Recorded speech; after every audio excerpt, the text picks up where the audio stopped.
Rahasia burung juara ketika merpati yang Anda harapkan menjadi merpati yang baik namun gagal menunjukkan performa yang baik sesuai harapan Anda, maka tidak perlu mencari jauh-jauh untuk menemukan penyebabnya. Di sini ada dua kemungkinan, entah burungnya yang tidak baik atau memang pada saat dilatih tidak dalam kondisi yang baik. Mungkin saat ini sangat jarang ditemui bila seorang peternak tidak memiliki burung yang bagus atau telah juara karena penyebaran burung merpati begitu luas tidak mengenal waktu dan jarak. Pada situasi saat ini kita tidak dapat memprediksi siapa burung yang akan menang di setiap perlombaan baik lomba tingkat lokal maupun nasional karena penyebaran terah merpati juara begitu luas dan cepat. Sehingga penyebaran terah burung juara itu saat ini tidak hanya di kalangan atas namun sudah menembus pada level menengah bahkan kalangan bawah. Bisa kita lihat pada setiap lomba, di mana pemenangnya selalu berubah dan sangat sulit ditemui bila yang menjadi juara hanya burungnya hanya itu saja. Kesalahan besar rendahnya kualitas merpati atau perawatan yang buruk. Itulah dilema besar bagi para penggemar merpati sehingga membuat sprinternya tidak mendapat hasil yang maksimal. Kualitas terbaik atau terah terbaik dan perawatan yang baik ini sudah berulang kali saya sampaikan merupakan kunci untuk bisa menghasilkan burung yang baik. Dan ini tidak bisa dipandang sebelah mata. Dan terah keturunan terbaik yang selalu kita bayangkan menghasilkan burung yang baik tidak serta-merta menghasilkan burung yang baik. Tapi Anda tidak bisa menelan pendapat ini bulat-bulat. Jika seseorang tidak bisa menilai secara pasti apakah burung ini baik, maka dia pun tidak bisa menilai bahwa burung yang ini buruk. Sehingga dalam menilai burung tidak hanya menilai dari sisi baiknya saja, namun kita juga harus mampu menilai dari sisi buruknya, demikian juga sebaliknya. Sehingga kita bisa menilai burung secara keseluruhan dan utuh. Kita sering menilai merpati dari segi warna maupun dari bulunya seperti sutra atau tidak atau dari bentuk tubuh katurangannya, lalu kita menilai bahwa merpati ini tidak layak untuk dipelihara apalagi untuk dilombakan. Menurut saya ini adalah kunci keberhasilan peternak atau penghobi merpati. Para penghobi merpati pun mengetahui mana merpati yang harus diakhir, mana yang dapat diteruskan untuk dilatih dengan harapan bisa menjadi juara. Namun begitu ditanya dari mana Anda bisa menilai? Ini rahasia saya. Setiap merpati tidak ada yang sempurna dan pasti ada kekurangannya, namun kita harus bisa memilih bahwa burung yang memiliki potensi untuk juara memiliki sedikit kekurangan daripada burung yang tidak memiliki potensi juara. Namun basic untuk memilih burung yang berpotensi menjadi juara harus burung yang dalam kondisi sehat baik pada saat piik, dewasa maupun pada saat memasuki masa latihan dan lomba. Dalam beternak yang harus diperhatikan, bila di kandang kita ada burung yang mulai sejak piik sakitan dan sulit untuk sembuh, berarti merpati ini memiliki kondisi ketahanan tubuh yang tidak baik. Dan bila diteruskan sampai dewasa, maka kecil kemungkinan untuk menjadi burung yang baik. Rahasia mencetak merpati juara. Dalam memelihara merpati banyak cara untuk mencapai keberhasilan baik dalam beternak maupun dalam lomba.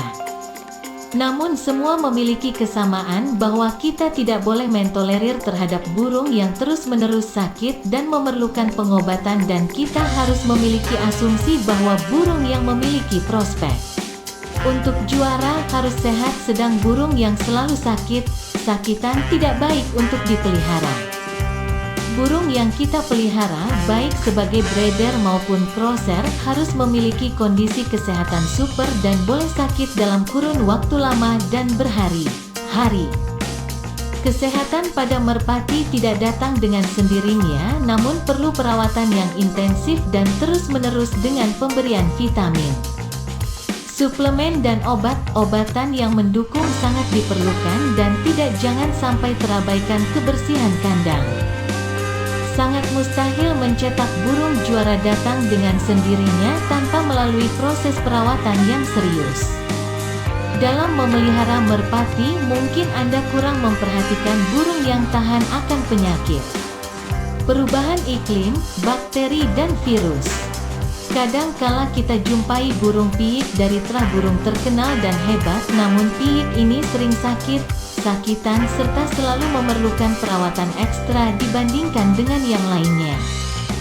Lalu kita pun sayang karena kita khawatir, mudah-mudahan siapa tahu setelah dewasa bisa juara seperti indukannya atau seperti nenek moyangnya dan perhatian kita terfokus pada merpati tersebut.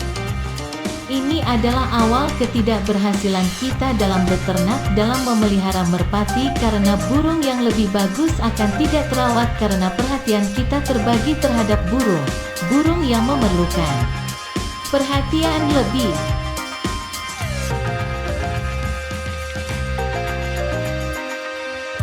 Banyak peternak bertanya-tanya, apa yang harus saya berikan burung untuk membuat merpati lebih sehat?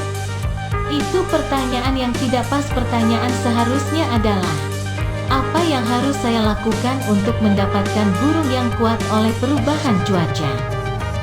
Burung yang sehat dari mulai mempersiapkan kedua indukannya, pairing, sebelum dijodohkan akan menghasilkan anakan yang baik dengan kekebalan yang baik yang tidak memerlukan obat-obatan terus-menerus. Jawabannya adalah seleksi terhadap pilihan Anda dan jangan ragu untuk menyingkirkan secepatnya. Anda harus jeli dan tegas untuk keberhasilan terhadap hasil ternakan dan semua merpati yang kita pelihara harus diperlakukan sama. Bila kita menjumpai piyik yang menetes mau berkembang menjadi dewasa dan selalu menunjukkan gejala yang selalu sakit-sakitan, maka Anda harus gunakan tangan besi untuk menyingkirkannya. Dalam melakukan seleksi pun harus Anda lakukan terhadap merpati yang diternak, bahwa merpati yang memasuki masa ternak harus dalam kondisi fit dan sehat serta tidak dalam kondisi stres apalagi sakit. Sehingga mulai memasuki masa menjodohkan, bertelur, mengeram, melolok, kita sudah melakukan seleksi dan kita sudah mengamati sejak awal. Penilaian terhadap prestasi merpati. Beberapa pernyataan penilaian terhadap merpati, yakni beberapa orang berpikir bahwa burung berasal dari terah yang baik akan menurunkan anakan yang baik. Tidak selamanya ini terjadi. Burung berasal dari terah yang baik bila sudah dilatih tidak menunjukkan kinerja yang baik harus segera diupikir atau disingkirkan karena burung yang baik akan mudah dilatih atau ada peningkatan setiap masa latihan. Burung yang diternak, breeder, bila dalam 4 tahun tidak memberikan keturunan yang baik untuk tidak dilanjutkan mengambil keturunan. Bila akan hanya tetap dipelihara, minimal bisa menjadi lolohan yang baik, agar tidak mempersempit kandang ternak. Merpati yang telah berumur 2 tahun, 2 kali rampas, tidak ada peningkatan prestasi, kinerja harus segera disingkirkan karena akan jarang terjadi peningkatan prestasi terhadap merpati yang umurnya semakin meningkat menjadi tua. Burung yang kinerja baik akan mampu menunjukkan prestasi dalam kurun waktu 2 tahun, 2 rampasan. Merpati muda di dalam lomba merpati pos yang diadakan di luar negeri dalam kurun waktu dekade yang lalu. Jika kita melihat hasilnya saat ini, bahwa juaranya banyak didominasi oleh merpati muda yang berumur 2 tahun. Merpati yang mendapat juara bukan dipengaruhi oleh faktor vitamin atau jamu, karena banyak peternak yang mempersiapkan merpati mulai dari piyik hingga dewasa dengan pemberian suplemen yang berlebihan, dengan maksud agar merpatinya setelah dewasa memiliki kondisi tubuh yang kuat. Namun dalam hasil penelitian berbeda bahwa pemberian obat-obatan selama bertahun-tahun membuat merpati menjadi lemah. Banyak pemain peternak merpati tidak menyadari bahwa obat dikembangkan untuk menyembuhkan penyakit, bukan untuk menguatkan merpati atau menambah kemampuan merpati. Ketika merpati yang dilombakan tidak menunjukkan hasil yang maksimal, mereka berpikir bahwa pemberian obat kurang maksimal atau dosis obat kurang banyak. Padahal obat dan vitamin tidak akan mempengaruhi kinerja burung, hanya pemberian vitamin yang sesuai akan membuat burung tetap sehat dan kondisi yang prima. Menyapih merpati piik di benua Eropa. Para peternak merpati pos menyapih piikannya pada umur 4 minggu, bahkan sekarang mulai umur 3 minggu, dan hasilnya banyak merpati pos di sana yang juara pada saat piiknya sudah disapi oleh indukannya. Dan mereka melakukan ini ada beberapa alasan. Kalau terlalu lama meloloh, maka indukan akan lama bertelur dan kondisi badan akan tidak baik untuk merawat bayi berikutnya, atau bila indukannya langsung akan lama bila akan melatih kembali. Menyapih piik pada saat lebih muda akan membuat merpati lebih jinak dan lebih dewasa, dan piik akan lebih survival dengan kondisi alam sekitar. Alasan lain yang baik untuk menyapih bayi pada usia dini harus dilakukan dengan mengadakan seleksi terlebih dahulu. Menyelesi merpati sejak awal. Semakin awal Anda melakukan seleksi, maka akan semakin baik. Bahkan Anda sudah dapat memulai seleksi burung ketika masih dalam telur. Beberapa saran tentang pemilihan seleksi. Bila telur yang akan Anda tetaskan berkerak skala berpori, maka segera singkirkan atau buang karena belum ada burung yang baik berasal dari telur yang berkerak atau berpori. Telur harus mengkilap dan mengkilap, sama seperti merpati sehat, bulunya harus cerah dan cerah. Singkirkan telur dengan skala berpori berkerak. Lakukan pemberian vitamin pada indukan, lalu ambil telurnya lagi, lihat sudah sesuai kriteria apa belum. Bila Anda akan memasang ring pada merpati piik berusia seminggu, mungkin Anda akan melihat piik yang ukurannya serta berkaki lebih kecil dibanding piik yang lain dengan usia yang sama, maka saran saya akan lebih baik disingkirkan karena burung seperti ini tidak akan menjadi baik apalagi berpotensi juara. Karena burung yang baik akan sehat sejak dari piik. Merpati jenis ini adalah merpati tanpa masa depan. Hati-hati untuk piik yang selalu mencicit di sarang. Ini mungkin disebabkan oleh kanker, trichomoniasis, dan tidak kuat akan pengaruh obat-obatan atau vitamin yang diberikan. Tapi terhadap peternak yang baik, ia akan peka terhadap piik yang seperti ini dan akan segera memberi pengobatan. Dia sadar akan bahaya dan tindakan pencegahan trichomoniasis. Secara umum, piik yang mencicit terlalu banyak tidak baik. Sekali lagi, singkirkan mereka. Mereka adalah merpati tanpa masa depan dan tidak akan berprestasi. Juga tolong diperhatikan sarang yang ada piikannya yang kondisinya selalu basah. Mereka basah karena indukannya terlalu banyak minum sehingga meloloh terlalu banyak air, bukan sari makanan. Ini memiliki alasan. Merpati yang minum terlalu banyak tidak dalam kondisi yang baik, tidak sehat, ada sesuatu yang salah dengan pencernaan. Untuk meneruskan meloloh dengan indukan yang seperti ini adalah hal yang buruk. Hal ini juga bisa disebabkan oleh piikan itu sendiri yang tidak memiliki kekuatan untuk membuang kotoran di pinggir sarang, karena piikan yang pandai akan membuang kotoran di pinggir sarang. Sehingga ini salah satu kriteria untuk menyingkirkan piik seperti ini. Kadang-kadang Anda melihat bulu-bulu di pundak belakang burung piik yang tumbuh lebih lambat dibandingkan dengan burung piik yang usianya sama. Burung piik yang demikian lebih baik disingkirkan karena menandakan tidak memiliki vitalitas untuk mencapai prestasi yang lebih baik, menjadi juara. Bila Anda telah menyapih burung piik, kemudian setelah turun kandang selalu minta makan, loloh burung-burung yang ada di sekitarnya baik yang bukan indukannya, menandakan burung piik tidak memiliki pendirian atau karakternya tidak kuat. Ciri-ciri ini pun ditandai sejak burung masih piik dan mulai mencari tempat tidur. Bila malam hari kadang kita menjumpai burung yang berukuran besar, lebih banyak diam, kurang bergerak sehingga malas UTK kesana kemari, atau burung yang lebih banyak di lantai dan tidak mampu bertengger, menandakan burung ini malas untuk bergerak. Ini pun jenis merpati yang tidak memiliki prospek juara.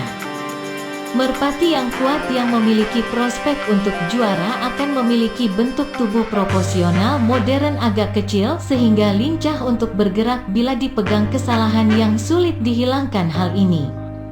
sering terjadi oleh setiap peternak dan terjadi kekeliruan kesalahan dalam penilaian terus-menerus di mana membiarkan piik untuk terus berkembang hidup sampai dewasa padahal piik tersebut tumbuh dalam keadaan tidak sehat. Dan ini tidak pernah terjadi di mana burung juara, sejak usia piik selalu sakitan dan begitu besarnya akan menjadi juara. Mulai sekarang bila Anda melihat burung yang sejak piik sakitan segera disingkirkan karena burung yang juara akan memiliki kesehatan yang baik. Dan kesehatan merupakan hal utama yang dibutuhkan pada burung pada usia berapapun. Burung yang berpotensi dan memiliki peluang untuk menjadi juara harus selalu sehat sampai usia berapapun. Karena untuk menjadi burung juara hal yang paling utama adalah burung harus selalu sehat. Ciri fisik burung yang mandiri dan berkarakter, selain ciri kesehatan yang utama bagi burung yang baik, maka ciri lain yang dapat dikenali dengan mudah terhadap burung piik yang mandiri dan berkarakter adalah burung tersebut akan selalu berusaha di tempatnya dan tidak mudah pindah dari tempatnya sekalipun di suasana gelap. Ini salah satu ciri burung yang mandiri dan berkarakter dengan mempertahankan tempat tinggalnya serta tidak berpindah-pindah. Kesimpulan merpati dengan bentuk tubuh proporsional yang sempurna, mata yang sempurna, bulu sempurna dan bahkan silsilah terah burung juara merupakan burung yang memiliki nilai yang tinggi, namun belum tentu burung seperti ini akan menjadi juara dan menurunkan anakan juara. Ini merupakan salah satu problematik yang harus bisa dipecahkan. Seorang senior yang baik akan selalu mengutamakan kesehatan dalam memilih merpati yang baik, namun hal penting lainnya dalam menilai burung yang baik tidak boleh ditinggalkan seperti merpati harus berkarakter, mampu berorientasi wilayah dengan cepat, memiliki kecerdasan yang baik, stamina yang baik, serta kemampuan beradaptasi di tempat baru, wilayah. Hal ini tidak bisa dilihat dengan mata, perasaan dan rabaan kecuali dengan dites di lapangan.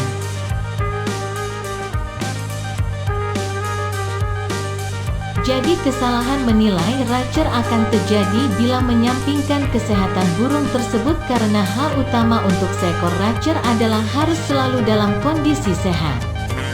Jangan pernah melombakan burung dalam kondisi yang kurang sehat karena akan memperburuk prestasi burung tersebut. Jangan pernah berpikir obat dan vitamin atau doping akan membuat burung merpati terbang lebih cepat atau untuk menjadi pemenang, juara. Orang-orang Belgia dan Belanda seperti Clark, Engels, Houben dan banyak lainnya yang telah berhasil mencetak sprinter burung pos sehingga sukses sepanjang hidup mereka, namun mereka tidak seperti dokter atau ahli kimia yang memiliki pikiran di mana obat, vitamin dan jamu dapat mempercepat terbang merpati. Sebaliknya obat dan lain sebagainya hanya membuat burung menjadi sehat. Dan mereka semua memiliki kesamaan bahwa mereka menyadari untuk mencetak sprinter atau racer yang baik harus melalui seleksi.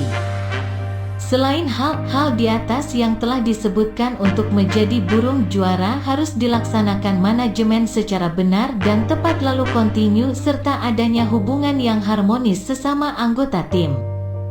Melatih burung secara profesional. Berapa kali burung harus dilepas setiap sesi dalam latihan?